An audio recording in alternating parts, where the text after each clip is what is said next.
All right, so yeah, we will go ahead and get started. If you are viewing this recording after the fact, thank you so much for tuning in to April's presentation on reasonable accommodations, modifications, and your legal rights.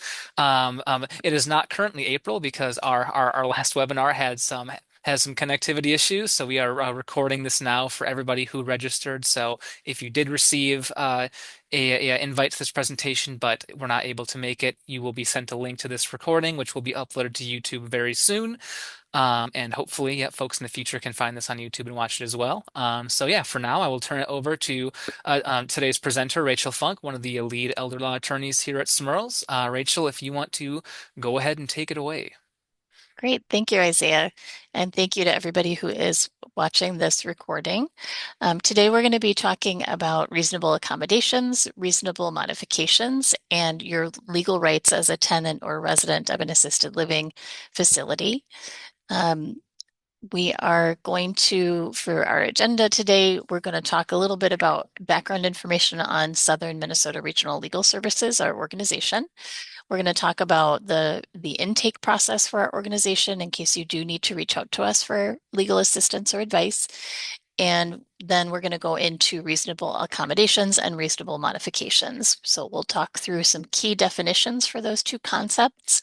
We'll talk about how to make requests for reasonable accommodations or for modifications or both. We'll talk through some common scenarios with reasonable accommodations and modifications, and then we'll talk more in detail about your legal rights as a requester for those things. All right, so to get started, what is SMIRLS? So Southern Minnesota Regional Legal Services is a nonprofit legal aid organization. We are actually the first legal aid organization founded in Minnesota. We were founded in 1909, so we've been serving the community for more than 115 years. We provide free legal help to people who cannot afford services from a private attorney. So we serve 33 counties in southern Minnesota, all the way up to Ramsey, Washington, Dakota counties in the metro region. And our practice areas include housing, public benefits or economic justice, elder law, which is the unit that I work with, consumer, family law, education law, immigration, and then we also have an agricultural workers project as well. My particular unit, the Elder Law unit, we go by the Legal Advocacy for Older Persons Project name, or LAOP. And we are a specific unit that provides free legal help on critical issues affecting individuals in our service area, age 60 and over. So our project is funded under the Federal Older Americans Act, and our intake is a little bit different. Our qualifying criteria are a little bit different than other parts of SMIRLS. So for clients who are age 60 and over who are contacting SMIRLS, we are not permitted to use income and assets as a factor to determine whether that person qualifies for our legal assistance. And instead, what we have done is we have designed our case priorities and the types of cases that we work on to be focused on legal issues that affect individuals in the greatest social and economic need. So while we may ask you for information about your income and assets, in order to better understand the case that you're contacting us about, if you're in the age 60 and over population, we don't use that as a determining factor in whether you can receive assistance from us.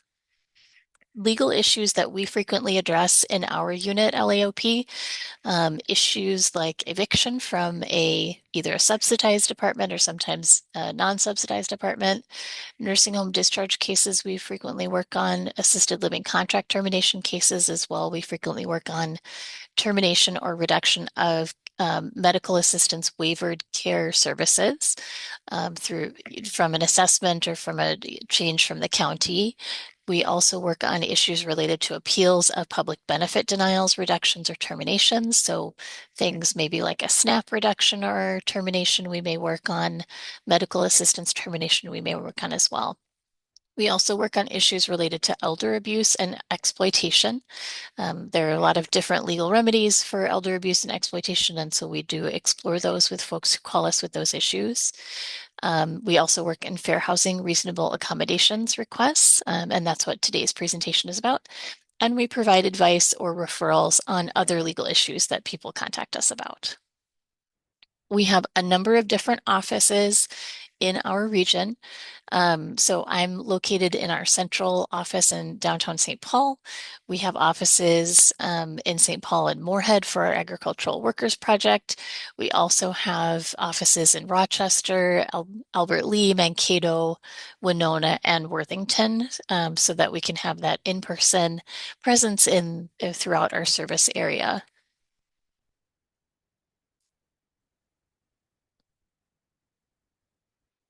Oh, my slideshow is stuck. Hold on one second. Oh, there we go. Okay, sorry about that. Tech issues.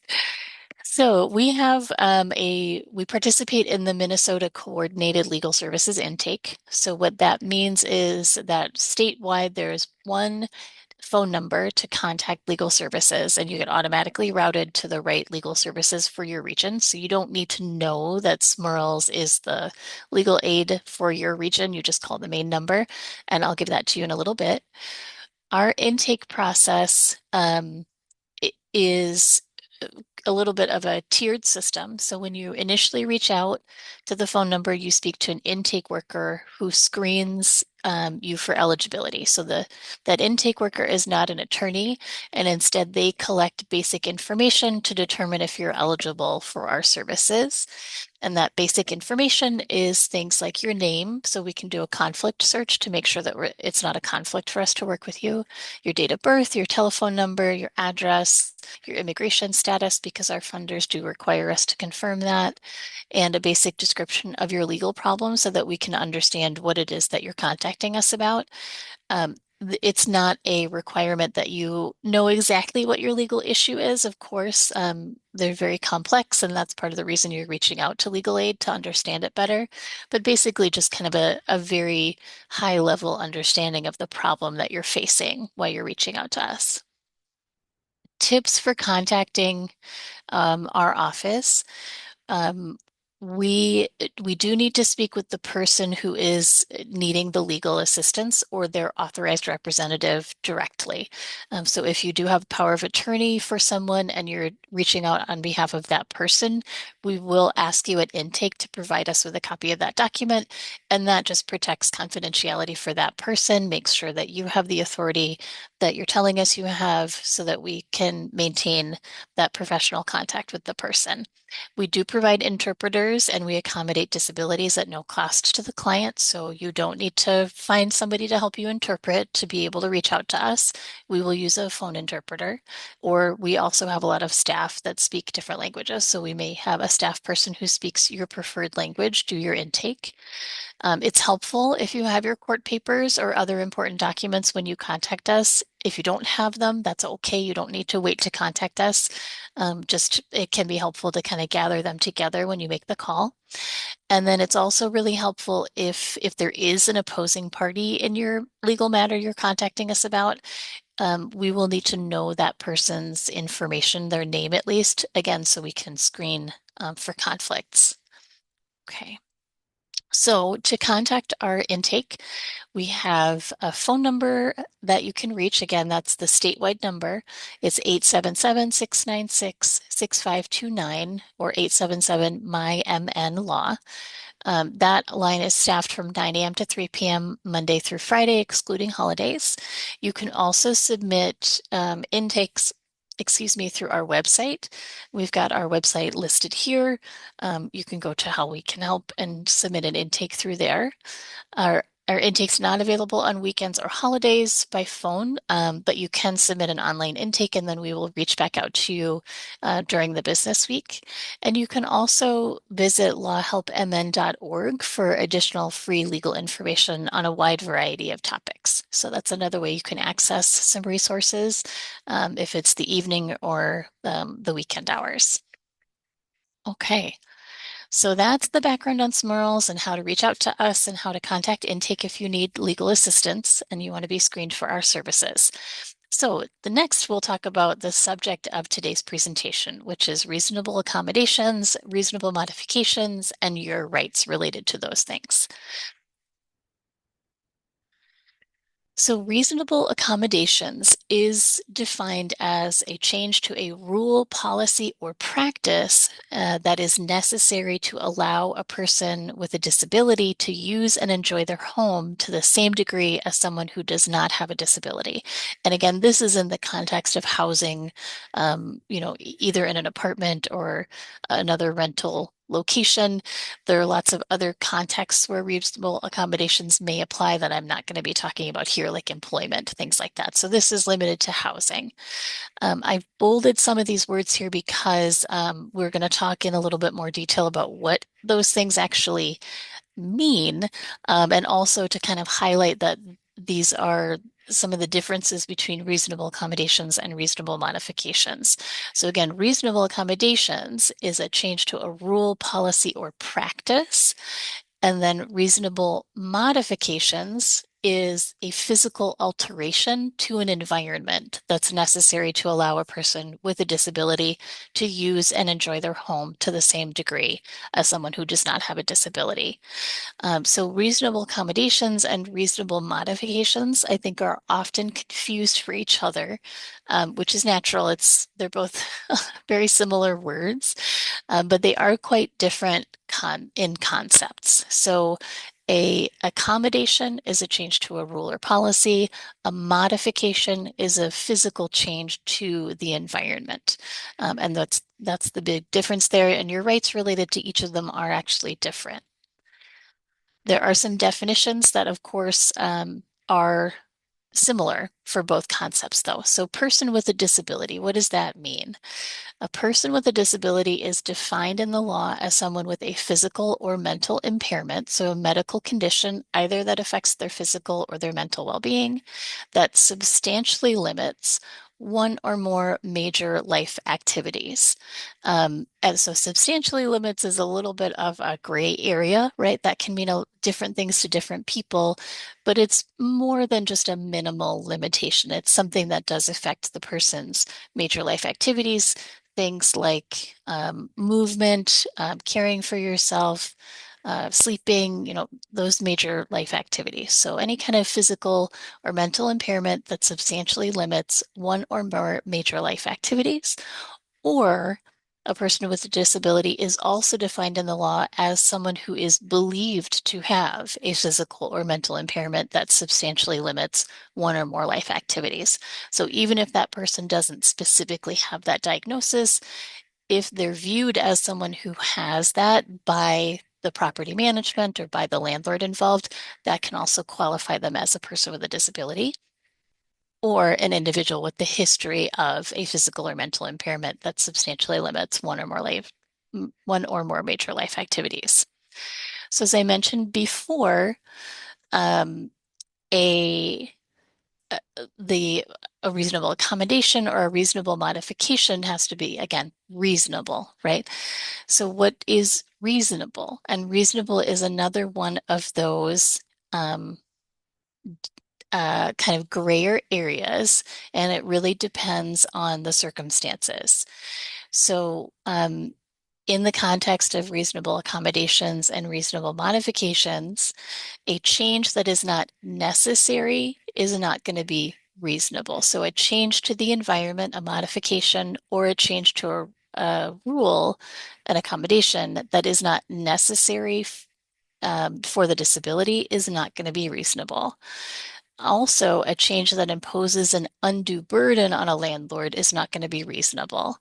But that doesn't mean it's not allowed to have some cost to the landlord for an accommodation. It can't be an undue burden. And we'll talk a little bit more about what that means as well. And a change that fundamentally alters the nature of the landlord's business is not going to be found to be reasonable either. So, if you're asking the landlord to do something that's really outside of a landlord-tenant relationship, that would be a fundamental alteration of the nature of their business, and that's not going to be a reasonable accommodation. So What is necessary? How do we determine what's a necessary change to make it a reasonable change? Necessary means that the requested change is directly related to the person's medical impairment. So I've put a couple examples here to try to help kind of flesh out what exactly that means. A person with a mobility restriction who has difficulty moving their body without assistance, either through a device, a mobile device, or through physical assistance from another person, asks to change to an apartment on the first floor of an apartment building that does not have an elevator. So the request that they've made is an accommodation to move out of the apartment that they currently have a lease for into a different apartment with a different lease that is on the first floor of a building without an elevator. That apartment location is necessary to accommodate the mobility restriction because there's no elevator. So that is a necessary change. A person with a mobility restriction who asks to change a community rule against excessive noise because they like to listen to loud music, that is not really connected to the mobility restriction necessarily. There could be some facts there that I didn't put in that could make it related, but typically that's not something that's going to be related to the mobility restriction. And so that is not likely to be found to be necessary to accommodate that mobility restriction. Hopefully that helps to kind of explain those two concepts. So how do you request a reasonable accommodation or a reasonable modification? What the law says is that there's no special format, no special way that a tenant has to make a request for reasonable accommodation.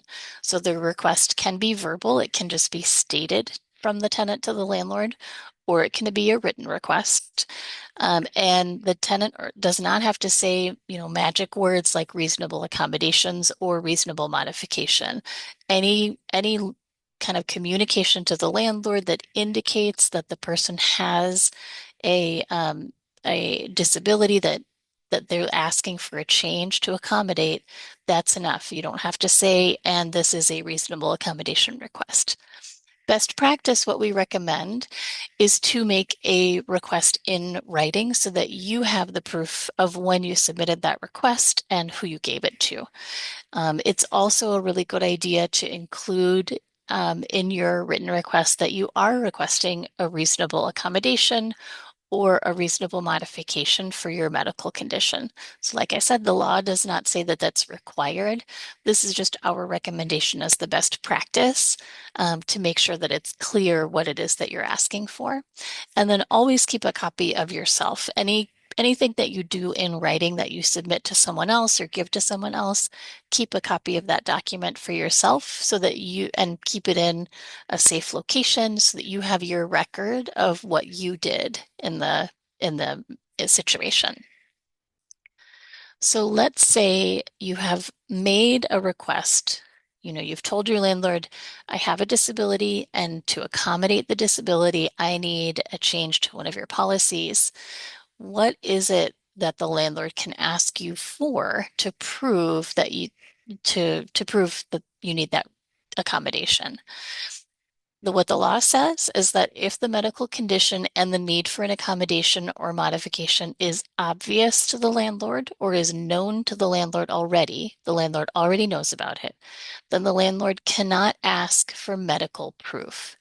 So one example from before that I gave is that a person who has a mobility restriction who asks to move from a higher floor to a lower floor in a building that doesn't have an elevator, that medical condition is probably obvious, right? Either they're using an assistive device outside, like a cane or a walker, or maybe they're using a wheelchair.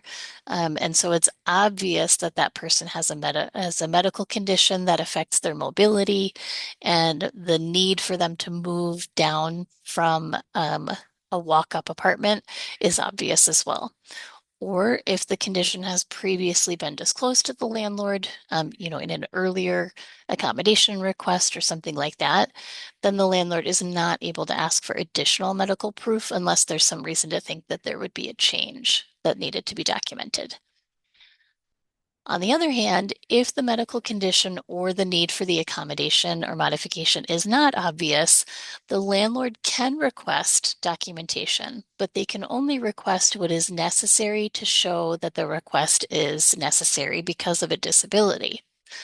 Sometimes what we see is the landlord might give a form that says, the tenant is authorizing their doctor to speak with management about their medical conditions, which, would give the impression that the landlord should be allowed to reach out to the doctor and have a conversation about your medical conditions.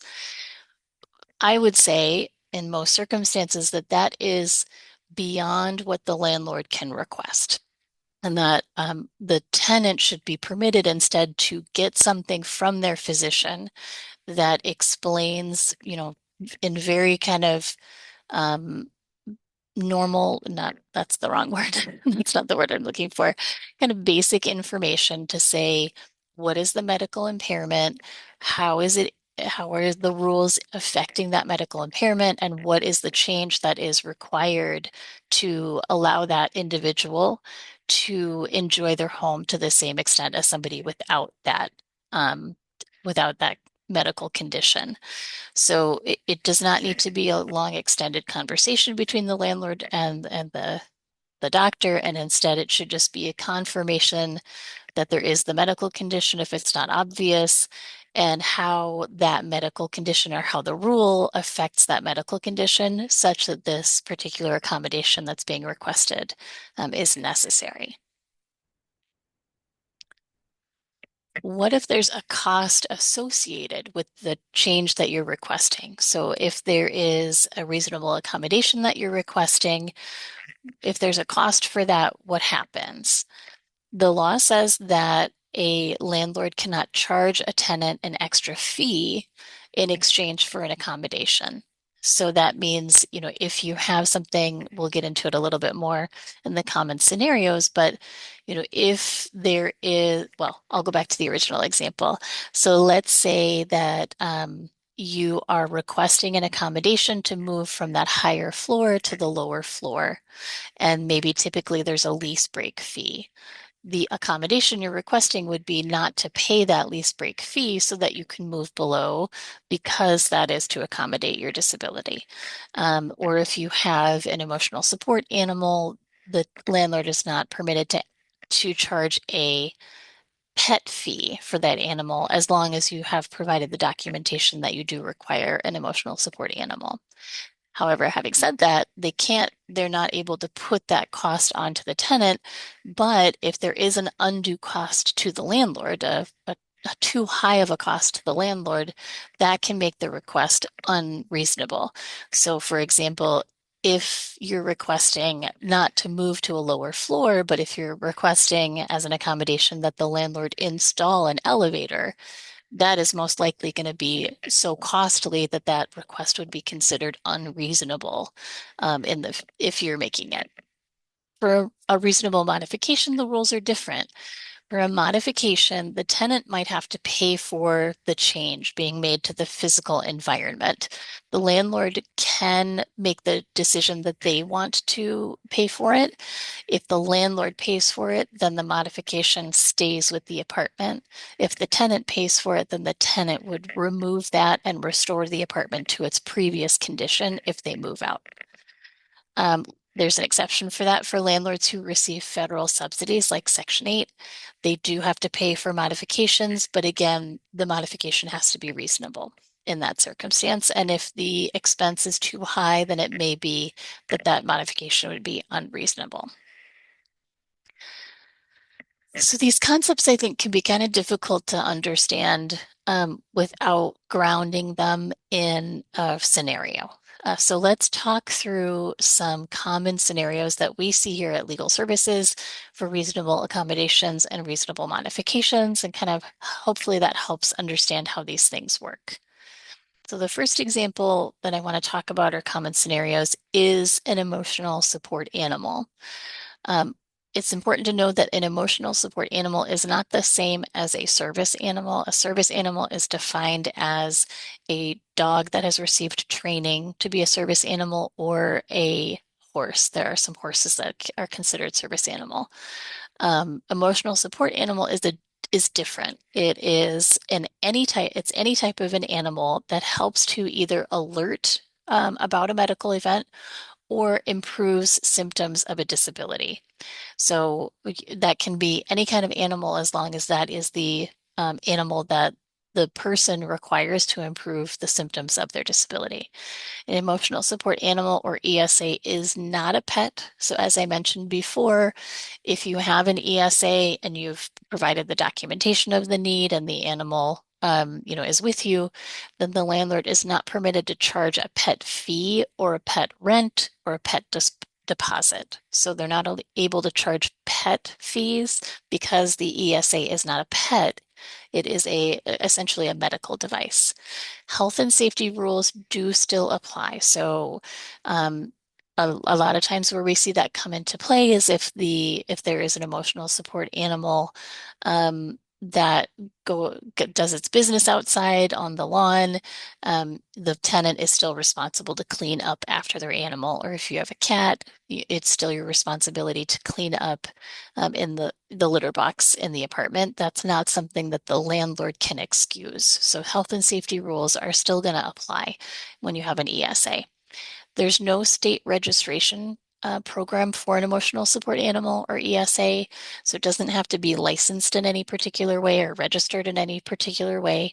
Again, an emotional support animal is any type of animal that helps to alert to a medical event or improve symptoms of a disability, so it's not required to be registered. A proof of the disability and the need for that ESA is likely to be required by the landlord. So, what I've talked about before is where the disability and the need for the accommodation is obvious or known to the landlord, then they can't ask for additional documentation. I would say typically an ESA is something where it's not going to be obvious what the need is for. And again, it's not the same as a service animal. So proof of the disability and proof of the need for the emotional support animal is likely to be required by the landlord. And that's something that a tenant should be prepared to provide if they're going to request approval of an emotional support animal. Another common scenario that we see is a reasonable modification to install grab bars. So grab bars are handles that get attached to the wall securely in different areas, depending on the person's need, to help them, get out of a particular location or into a particular location. They're frequently in bathrooms near bathtubs for safety getting in and out for persons with mobility restrictions. I would say for grab bars, the need is typically obvious, although it might not necessarily be. But if the individual obviously has a mobility restriction, then the need for the grab bar so that they can safely transfer from in and out of a bathtub or the toilet, that's probably going to be obvious too. Private landlords, as I mentioned, can require the tenant to pay for installation of a grab bar. In that circumstance, then the tenant would remove it when they move out and restore the property to the same condition that it was. Um, a federally subsidized property has to pay for installation of the grab bars, and then it does stay with the property. And then there are also some opportunities for folks who have a medical assistance waiver to have the cost of a grab bar modification or other reasonable modification paid through medical assistance. So there are the Caddy Waiver Program, for example, does have the ability to get approval for funding from the waiver to pay for reasonable modifications that are necessary to accommodate the disability. That's a process. If that's something that you're thinking about doing, you could certainly call our office for advice about that process. And then I would also recommend reaching out to your waiver worker to let them know you're interested in that and what it's for, so they can help kind of walk you through the documentation that's required for the county to be able to approve that cost. For the grab bar example in particular, I would say oftentimes a private landlord is going to see value in that as well. And so they often will just go ahead and install that and pay for it, and then it just stays with the apartment. That's been my experience anyway. but it's not necessarily going to have to be the case. What the law says is that the tenant can be required to pay for a modification unless it's a federally subsidized property that accepts something like Section 8. Another common scenario that we see is a reasonable accommodation request to allow for a live-in aid. We often see these in circumstances where the person who's receiving the care is in an income-based housing setting. So they may have a voucher, they may have a Section 8 voucher or another voucher, or they may be in an apartment that has a subsidized rent where the cost of the rent for the tenant is based on that tenant's income. Usual rules or the typical rules for somebody who's in income-based housing or has an income-based voucher is that all the people living in that household, their income counts when they're calculating how much the rent should be. So if you have two people living in the apartment and they both have some, a source of income, the typical rules would say that all of that income gets pooled together, counted together, and then the amount of rent is based on that total income from both people. When you have a disability that requires you to have a live-in aid to accommodate your disability, then the income of that live-in aid can be excluded from the calculation for the rent total. So in that circumstance, if you have two people living in an apartment, one of them has the disability that requires a live-in aid, the other person is the live-in aid, the total amount of the rent to the tenant is going to be just based on that tenant's income, and the live-in aid's income is not going to be included because that person is not really a member of the household per se. They are, again, a medical assistance, essentially, sort of like a medical device in a way. Again, typically that will require medical documentation for the need for the live-in aid because that's not really going to be obvious that the live-in aid is required instead of, an aid that comes in every day and goes home at night. So that's another common circumstance and common scenario that we see. Okay, so what are your legal rights when it comes to reasonable accommodations and reasonable modifications? Let's talk a little bit more about that. Federal and state law in Minnesota prohibit pro prohibit disability discrimination. That's kind of the overarching legal landscape. Denial of a reasonable accommodation request or a reasonable modification request is a type of disability discrimination. And so that's why the laws prohibiting disability discrimination require, in some circumstances, that landlords provide a reasonable accommodation or approve a reasonable modification. Delay in responding to a request for a reasonable accommodation or a reasonable modification is also disability discrimination. So a landlord is not really permitted to kind of functionally deny a request by just taking a really, really long time to respond to it. The landlord is required by the law to engage in what they call an interactive process to discuss the requested accommodation or modification, talk about alternatives if the modification that the tenant has requested is too expensive or for some other reason is not reasonable, to really engage with each other to try to find a solution that will in fact accommodate that person's disability to allow that person to enjoy their home to the same extent as somebody who does not have their disability. And failure to engage in that interactive process is disability discrimination. If you have experienced disability discrimination, you have a number of different options for where to turn. So you can file a complaint with a state or federal agency. The Minnesota Department of Human Rights is the agency in the state of Minnesota that is charged with investigating and determining whether state human rights laws have been violated, including the prohibition against disability discrimination. I've put the phone number here, and you'll receive the slides when you receive a copy of this recording. So that should be included so that you have the phone number. But for Minnesota to contact the Department of Human Rights to make a report about disability discrimination, the phone number is 651 539 1100, or you can call toll free at 1-800-657-3704. You can also use the Minnesota Relay by dialing 711 or 800-627-3529.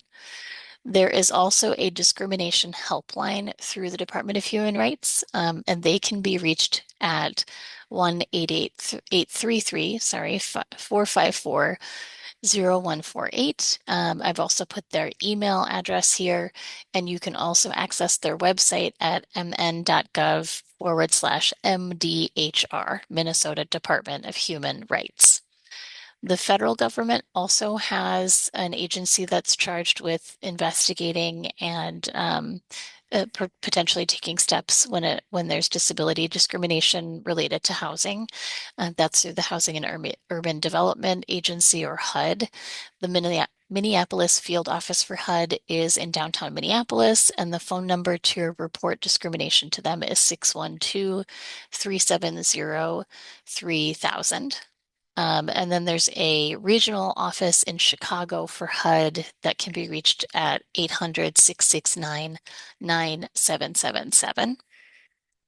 In addition to making reports to an agency, you're also, of course, if you've experienced disability discrimination, you can contact legal services or reach out to a private attorney to determine what your options are for potentially filing a lawsuit. Timelines on these things can be quick. Oftentimes, you only have about a year to make your report to the Minnesota Department of Human Rights or file a lawsuit. It depends a little bit, but typically a year. So it's important, if you have experienced the disability discrimination, it's important to reach out earlier in the process so that you don't miss that important deadline. And as I mentioned before, a telephone is a great way to reach legal services, 877-696-6529. And you can also do an intake on our website. If you're looking at hiring a private attorney instead, that's of course fine. And we usually recommend reaching out to the Minnesota State Bar Association to get a list of attorneys that practice in that area so that you can reach out to them, talk with them individually, and see who it is that you prefer to work with. Well, I want to thank you all so much for watching this presentation. Hopefully the information is helpful to you. I think overall what we want folks to take away from this presentation is that if you have difficulty accessing parts of your apartment or using your apartment fully because of a disability, it may be something that you can request an accommodation for or a modification for. And again, if you have a medical assistance waiver, you may be able to have the modification paid through your waiver so that you can have that disability accommodated and you can have a full enjoyment of your apartment or your dwelling. This presentation today was funded in part by the Minnesota River Area Agency on Aging, the Southeastern Minnesota Area Agency on Aging, and Trellis through the Older Americans Act, and participation is free of charge. If you wish to make a donation to Smirls, you can do so on our website. Thank you so much to everyone for watching this presentation, and I hope that it was helpful to you.